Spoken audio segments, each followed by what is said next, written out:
ఒక పక్క ఉగాది, మరో పక్క రంజాన్ పండుగ వస్తున్న సందర్భంగా రాష్ట్ర ప్రభుత్వం కానుకల మీద కానుకలు, పథకాల మీద పథకాలు ప్రకటిస్తూ ఉంది. ఒక పక్క దివ్యాంగ శక్తి అనేటువంటి పథకం ద్వారా రాష్ట్ర వ్యాప్తంగా ఉన్నటువంటి 12 లక్షల పైచిలకు మంది దివ్యాంగులకు ఉచితంగా బస్సు ప్రయాణం కల్పిస్తూ ఉంది. అదేవిధంగా దివ్యాంగులతో కూడా ఉన్నటువంటి సహాయకులకి 50% బస్సు ప్రయాణంలో రాయితీ.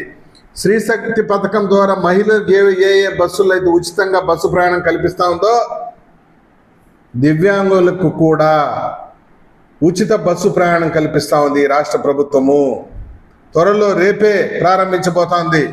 ఈ పథకం ఈ విధంగా ఉంటే దివ్యాంగులు ఆనందం వ్యక్తం చేస్తున్నారు. ఒక హాస్పిటల్కి పోవాలన్నా, ఒక బంధువుల ఇంట్లోకి పోవాలన్నా బస్ ఛార్జ్ చెల్లించాల్సిన పని లేదు. ఉగాది కానుక ముందుగానే ఇస్తున్నది ఈ రాష్ట్ర ప్రభుత్వం. అదేవిధంగా రంజాన్ సందర్భంగా ఇమాములకి, మౌజములకి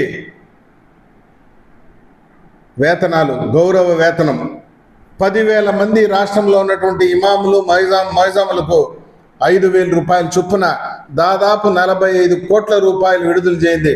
గత జగన్ ప్రభుత్వ హయాంలో ముస్లింల పక్షాన మొసలి కన్నీరు కార్చి ఇఫ్తార్ విందు పెట్టి ఏదో ఊరికపోయి ముద్దులు పెట్టేసి వచ్చింది తప్పించి ఇమాములకి, మౌజాములకి ఇవ్వాల్సిన డబ్బులు చెల్లించకుండా, గౌరవ వేతనం చెల్లించకుండా ఒక పక్క వేధింపులు.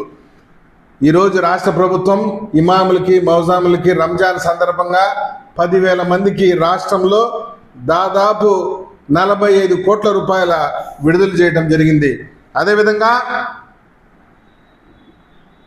ఉద్యోగాల జాతర, ఉగాది సందర్భంగా జాబ్ క్యాలెండర్, దాదాపుగా 10,000 ఉద్యోగాలు, 1,500 అసిస్టెంట్ ప్రొఫెసర్ ఉద్యోగులు, 500 ఏఈ పోస్టులు, 200 వార్డెన్ల పోస్టులు, 200 స్టాటిస్టిక్స్ పోస్టులు, 100 గ్రూప్ 1 పోస్టులు, 500 గ్రూప్ 2 పోస్టులు విడుదల చేయడానికి అన్ని ఏర్పాట్లు చేసి రేపు పొద్దున ఉగాది నాడు ప్రకటించబోతున్నాం.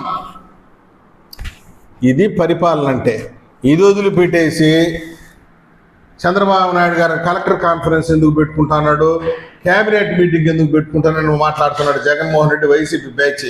అంటే కలెక్టర్స్ కాన్ఫరెన్స్, క్యాబినెట్ మీటింగ్ పెట్టకుండా తాడేపల్లి ప్యాలెస్లో కూర్చొని పబ్జీ గేమ్లు ఆడుకుంటా ఉండాలా. అది ముఖ్యమంత్రి చేయాల్సిన పని. జగన్మోహన్ రెడ్డి దృష్టిలో 24 గంటల సేపు పరిపాలన పైన దృష్టి పెట్టి ప్రజలకు ఏ విధమైనటువంటి సహాయం అందుతుంది, ఏ విధమైన పరిపాలన అందిస్తూ ఉన్నారని సెల్ఫ్ ఆడిట్ చేసుకోవడానికి కోసమే కలెక్టర్ కాన్ఫరెన్స్ పెట్టారనే విషయాన్ని జగన్మోహన్ రెడ్డి గుర్తుపెట్టుకోవాలా.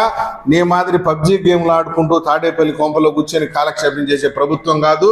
24/7 ప్రజల గురించి ఆలోచించే ప్రభుత్వం, ప్రజల గురించి పరితపించే ప్రభుత్వం అని ఈ సందర్భంగా తెలియజేసుకుంటూ ముస్లిం సోదరులకు, అదేవిధంగా ఇతరులు మన హిందువులకి, అన్ని వర్గాల ప్రజలకి ఉగాది పర్వదిన శుభాకాంక్షలు తెలియజేసుకుంటున్నాం.